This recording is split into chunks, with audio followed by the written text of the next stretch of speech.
Hello, my dear students. Welcome to this session. Dear students, first of all, I would like to welcome to Social Science class History Lesson 2 from Trade to Territory. அன்பான மாணவர்களே, உங்களை இந்த சமூக அறிவியல் பாடத்திற்கு அன்போடும் மகிழ்ச்சியோடும் வரவேற்பதில் மகிழ்ச்சி அடைகிறேன். இன்று வரலாற்றில் இரண்டாவது பாடமான வர்த்தகத்திலிருந்து பேரரசு வரை. What is the lesson? Today we are going to learn from trade to territory. History lesson 2. வர்த்தகத்திலிருந்து பேரரசு வரை. Dear students, today we are going to learn interesting topic, Fourth Anglo-Mysore War in 1799. Dear students, you know very well, we have discussed already about the First Anglo-Mysore War, Second Anglo-Mysore War and Third Anglo-Mysore War. The First Anglo-Mysore War was fought between Hyder Ali and British.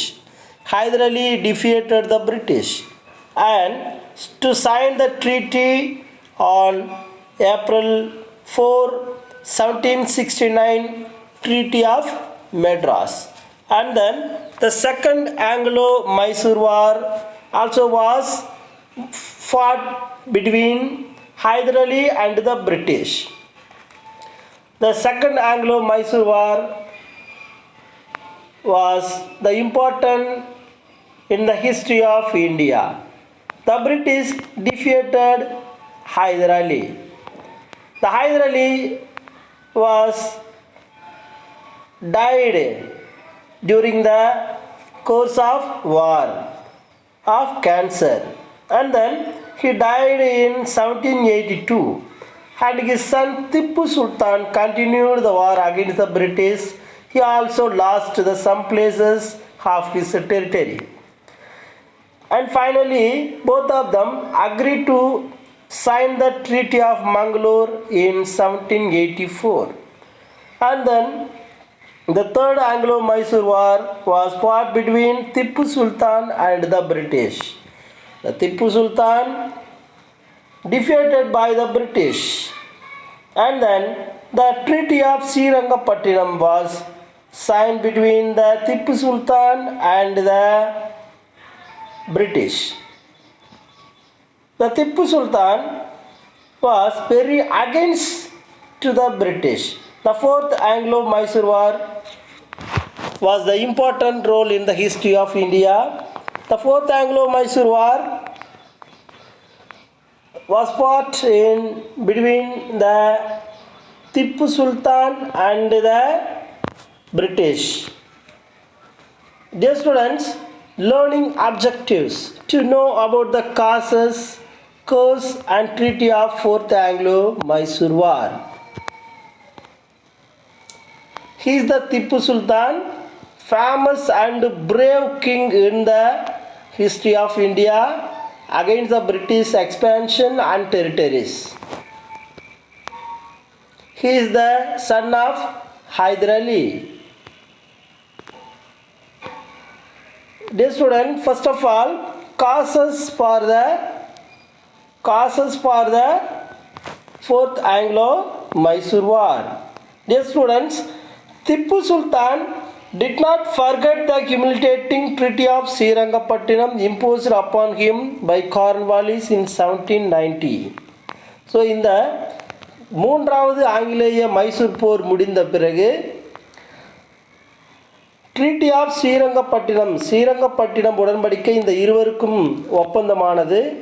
So அந்த சமயத்தில் அவரை அந்த ஆங்கில அரசாங்கம் அவமானப்படுத்தியது. அது மட்டும் கிடையாது, Tipu agreed to pay 3.6 crore of rupees the English as the war indemnity and surrendered 2 of his sons as hostage to the English. அவருக்கு போர் நஷ்ட ஈடாக 3.6 கோடி ரூபாய் வரி விதிக்கப்பட்டது. அது மட்டும் இல்லை, அவருடைய முக்கியமான 2 மகன்களையும் ஒப்படைக்க வேண்டும் என்ற கட்டளையும் இடப்பட்டது. Tipu surrendered half of his kingdom to the allies அவர் பாதி அவருடைய ஆட்சிக்கு உட்பட்ட பகுதியை ஆங்கிலேயரிடம் ஒப்படைத்திருந்தார். குறிப்பாக மலபார், கூர்க், திண்டுக்கல், பாரமால் இது அனைத்தையும் அவர் ஆங்கிலேயரிடம் இழந்திருந்தார். இதையெல்லாம் மீட்க வேண்டும், நம்மளுடைய மரியாதையை கொண்டு வர வேண்டும் என்ற நோக்கோடு அவர் 4வது ஆங்கில மைசூர் போருக்கு தயாரானார். First of all causes, Tipu sought alliance with the foreign powers against the English and sent ambassadors to Arabia, Turkey, Afghanistan and French.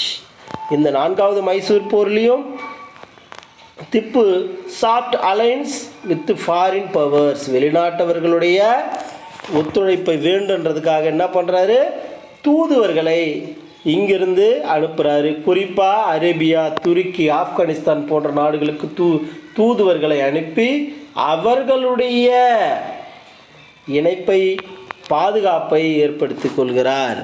எதற்காக? அகைன்ஸ்ட் த இங்கிலீஷ், இவரை ஆங்கிலேயரை எதிர்த்து இந்த நாட்டை விட்டு வெளியேற்ற வேண்டும் என்ற எண்ணத்தோடு செயல்படுகிறார். Tipu was in correspondence with Napoleon who invaded Egypt at time. அந்த நேரத்தில் the world famous king Napoleon என்கிற உலகில் தலை சிறந்த மன்னன் எகிப்து நாட்டின் மீது படையெடுத்து கொண்டிருக்கிறான். அந்த நெப்போலியனோடு இவர் ஒரு சுதந்திரமான நட்புறவை, தொடர்பை இவர் ஏற்படுத்தி கொள்கிறார். இது ஆங்கிலேயர்களுக்கு எரிச்சலை ஏற்படுத்துகிறது. The French officers came to Srirangapattinam. இந்த பிரெஞ்சு நாட்டைச் சேர்ந்த அலுவலர்கள் ஸ்ரீரங்கப்பட்டினத்திற்கு வருகிறார்கள். Srirangapattinam the major fort war the Mysore where they founded a Jacobin club and planted the tree of liberty. அந்த பிரெஞ்சு ஆஃபீஸர்கள், இந்த பிரெஞ்சு அலுவலர்கள் ஸ்ரீரங்கப்பட்டினத்திற்கு வந்து அங்கு ஒரு புதிய கழகத்தை தோற்றுவிக்கிறார்கள். அந்த கழகத்தின் பெயர் ஜாக்கோபின் கழகம். இந்த ஜாக்கோபின் கழகம் தோற்றுவிக்கப்படுகிறது. And planted the tree of liberty, அங்கு ஒரு சுதந்திர மரம் ஒன்று நடப்படுகிறது. இது அனைத்துமே the causes for the 4th Anglo-Mysore War. And then course, போரின் போக்குகள், போரின் நிகழ்வுகள். Wellesley declare war against the Tipu in 1799. இந்த முறை British East Indian company declare war against the Tipu in 1799. 1799 ஆங்கிலேயர், குறிப்பாக Wellesley the governor of India, East Indian company, Wellesley declared war against the Tipu in 1799. The war was short and decisive. இந்த போர் குறுகிய காலகட்டத்தில் நடந்தது, மிக தீவிரமான கடுமையான போராக அமைந்தது. As planned, the Bombay army under General Stuart invaded Mysore from the west. ஏற்கனவே திட்டம் தீட்டியபடி, முடிவு செய்தபடி த பாம்பே ஆர்மி, இங்கே இருக்கக்கூடிய பாம்பே ஆர்மி, இந்த கவர்னர்ஸ் வந்து இங்கே 3 பகுதியில் இந்தியாவில் ஆட்சி பண்ணிட்டு இருந்தாங்க. குறிப்பாக Calcutta, Madras and Bombay. So Bombay army under general Stuart, அங்கே பாம்பேவில் இருக்கக்கூடிய இராணுவத்திற்கு தளபதியாக இருக்கக்கூடியவர் Stuart invaded Mysore from the west. அவர் படையெடுத்து போகிறார். அதுவும் குறிப்பாக மைசூரின் மேற்கு பகுதியை அவர் தாக்குவதற்கு தயாராக அங்கே படைகளை நிறுத்தி வைத்து கொண்டிருக்கிறார். அடுத்தது the Madras army which was led by the governor general brother Arthur Wellesley. இப்போ பாம்பேவில் இருக்கக்கூடிய முக்கியமான படைத்தளபதிகள் அங்கு இருக்கிறாங்க. அடுத்தது மெட்ராஸில் இருக்கக்கூடிய இராணுவ தளபதிகள் எல்லாருமே ஒன்றா சேர்ந்து இருக்கிறாங்க. அதுவும் குறிப்பாக which was led by the governor ஜெனரலாக இருக்கிறது யார்? Wellesley.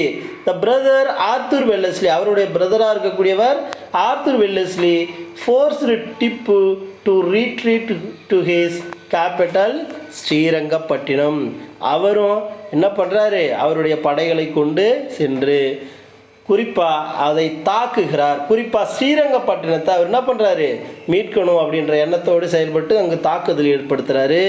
So next on 4th May 1799 Srirangapattinam was captured. இந்த ஸ்ரீரங்கப்பட்டினம் அவங்களுடைய important central places of Mysore. இது மைசூர் பகுதியில் இருக்கக்கூடிய முக்கியமான கோட்டையில் ஸ்ரீரங்கப்பட்டினம் ஃபோர்ட் அப்படின்னு சொல்லுவோம். ஸோ இது வந்து 1799 ஆன் 4th மே மாதம் 4ஆம் தேதி கைப்பற்றப்பட்டது. இது குறிப்பாக ஆங்கிலேயர்களால் கைப்பற்றப்பட்டது. After the war Mysore after the war இந்த மைசூர் போருக்கு பிறகு என்னென்ன மாற்றங்கள்லாம் நடந்தது? Tipu fought bravely and was killed finally. Tipu Sultan fought bravely மிகவும் தீவிரமாகவும் தைரியமாகவும் போரிட்டார். அண்ட் வாஸ் கில்டு ஃபைனலி இறுதியாக அவர் தோல்வி அடைந்தார். அது மட்டும் இல்லை, அந்த போரில் கொலை செய்யப்படுகிறார். Thus ended the 4th Anglo-Mysore War and the whole of Mysore lay prostrate before the British. அது மட்டும் கிடையாது, அந்த பகுதியை முழுவதும் இந்த ஆங்கிலேயர்கள் தன்னுடைய கட்டுப்பாட்டில் கொண்டு வருகிறார்கள். அவர்கள் அந்த நாட்டையும் அவர்கள் நாட்டோடு இணைத்து கொள்கிறார்கள்.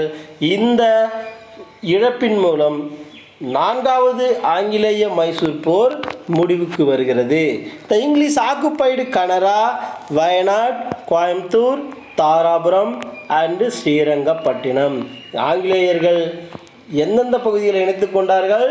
அவர்களோடு இணைத்து கொண்டார்கள் கனரா, வேயநாடு, கோயம்புத்தூர், தாராபுரம் அண்டு ஸ்ரீரங்கப்பட்டினம். இந்த அனைத்து பகுதிகளையும் தன் நாட்டோடு அந்த ஆங்கிலேயர்கள் இணைத்து கொண்டார்கள். The Krishnaraja Odayar of the former Hindu royal family was brought to the throne. அந்த பகுதிக்கு அந்த தகுதிக்கு யார் அடுத்தது வர்றது அப்படின்னு சொன்னால் கிருஷ்ணராஜ உடையார் என்பவர். இவர் வந்து இந்து வம்சத்தை சார்ந்தவர். இந்து உயர் பதவியில் இருக்கக்கூடிய உயர் சாதியினராக இருக்கக்கூடியவர்.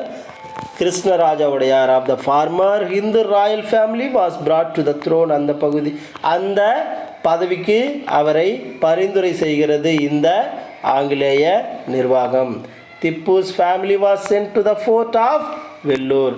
அந்த திப்புவின் குடும்பத்தினர் அனைவரும் வேலூர் கோட்டையில் அடைத்து வைக்கப்படுகிறார்கள். This is the end of the 4th Anglo-Mysore War and Mysore after the war. Dear students, this is the Srirangapattinam Fort. The entrance of the Srirangapattinam Fort is located Karnataka. Karnataka பகுதியில் இருக்கக்கூடிய ஒரு முக்கியமான கோட்டை. அதுவும் மைசூர் தளபதிகளின் கோட்டை. Hyder Ali and Tipu Sultan was the brave kings of the Mysore. And then this is also Srirangapattinam Fort. It is the outer wall of the Srirangapattinam Fort. வெளிப்பகுதி வெளி சுவர் பகுதியாக இருக்கக்கூடியது இந்த Srirangapattinam fort. And then Srirangapattinam fort entrance, இது நுழைவு பகுதி, நுழைவு வாயில் பகுதியாக கருதப்படுகிறது. இது மிகச்சிறந்த கோட்டைகள். இந்தியாவிலேயே மிக பழமையான மிகச்சிறந்த புகழ்வாய்ந்த கோட்டைகளில் ஒன்று Srirangapattinam fort. And then finally this is the Vellore Fort. The Tippu's family was sent to Vellore Fort. I said already, இந்த திப்புவின் குடும்பம் வேலூர் கோட்டையில் அடைத்து வைக்கப்பட்டது. ஸோ அப்படி அடைத்து வைக்கப்பட்டதுனால என்னென்ன பிரச்சனைகள் வந்தது அப்படின்றத நம்ம நெக்ஸ்ட் வீடியோவில் சந்திப்போம். Thank you very much for this வாட்சிங் this video and have a nice day.